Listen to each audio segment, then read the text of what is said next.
Horizon Construction come out to give me a bid to remodel 2 bathrooms.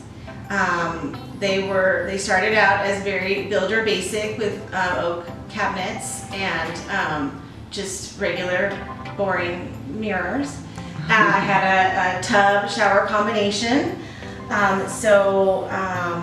Horizon and David Eskin worked on both bathrooms, and I was looking for a spa-like feeling. I wanted to take out the tub and just have a walk-in shower, so I didn't have a door installed.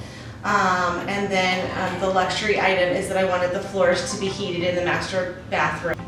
I selected the vanity that Horizon provided with the drawers on the bottom, and also with a tile backsplash. It's perfect. Looks so beautiful.